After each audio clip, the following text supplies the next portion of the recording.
Pessoal, tudo bem? Sejam bem-vindos ao podcast do Banco BV, o Economia em 5 Minutos. Eu sou o Roberto Padovani, junto com o Carlos Lopes. A gente vai bater um papo essa semana sobre bancos centrais.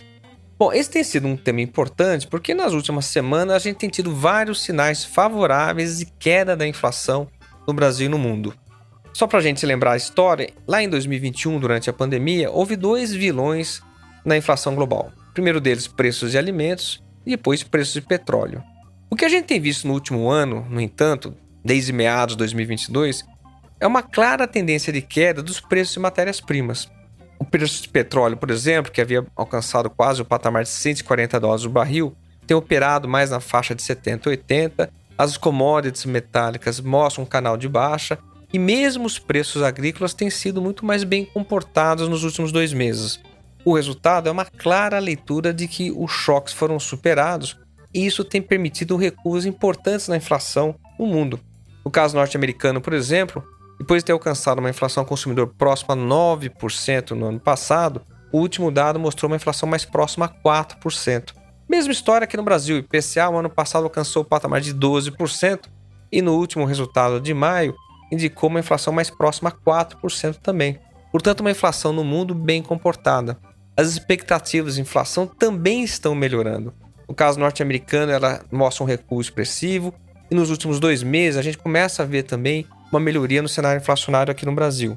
Existe um pouco de cautela porque o ritmo de melhoria da inflação ele é menor quando a gente olha a inflação de serviços e os núcleos de inflação. Quando a gente exclui só esses grupos de alimentos e energia, a gente vê uma inflação um pouco mais resistente. Mas mesmo assim, o que a gente nota é que a inflação também está em queda ainda que num ritmo mais moderado. Bom, diante dessas várias leituras favoráveis para a inflação no Brasil e no mundo, os bancos centrais agora começam a dar sinais um pouco mais favoráveis. Mas quem vai falar sobre Banco Central é o Carlos. Carlos, qual que é a mensagem que o Banco Central norte-americano, o Banco Central brasileiro, os bancos centrais de maneira geral, têm passado para a gente? Os bancos centrais no mundo inteiro estão olhando para a inflação e começando a perceber que ela já deixou de ser o risco que foi ali durante a pandemia, durante os últimos anos, e ela começa a dar sinais mais claros de desaceleração. Por isso, cada um na sua condição, o Banco Central na China começa a cortar juros nesse momento, estimular mais a economia, o governo chinês aumentando os gastos públicos para reativar o crescimento econômico.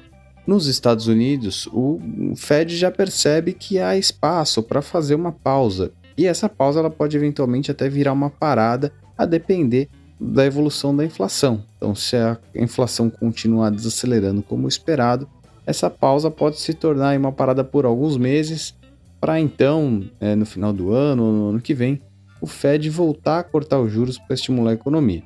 A Europa está um pouco para trás nesse assunto, ainda está dentro do ciclo de aperto monetário, mas também percebe essa melhora inflacionária. Aqui no Brasil, a gente tem um processo mais claro de desaceleração da inflação. Também a inflação continua acima da meta, com alguns sinais preocupantes, com alguns sinais que merecem atenção, como a inflação de serviços ainda muito alta, em função do mercado de trabalho aquecido. Mas, apesar de tudo isso, a gente tem uma taxa de juros bastante elevada, em termos reais, principalmente, o que tem provocado já uma desaceleração do crédito e impactado a atividade econômica. Ainda não tem sido suficiente para trazer a inflação para a meta, mas já é um patamar que permite o Banco Central começar a ter mais confiança num processo de corte, de redução dos juros. E é isso que o Banco Central tem sinalizado, que há espaço, que as medidas de inflação têm melhorado no curto prazo, isso tem inclusive trazido as expectativas de inflação para baixo, que ainda não é um quadro de total confiança no processo de convergência, mas que já começa a se abrir uma possibilidade de rever a taxa de juros e dar início a esse ciclo de corte. Então, os bancos centrais do mundo inteiro têm revisto aí suas políticas em função dessa melhora da inflação no curto prazo, também na decepção dos indicadores de atividade de crescimento global, e agora começam esse novo ciclo aí de sinalizações de eventuais reduções nas taxas de juros ou paradas, em alguns casos, nos próximos meses. Pessoal, obrigado por mais esse episódio. Até semana que vem. Um abraço.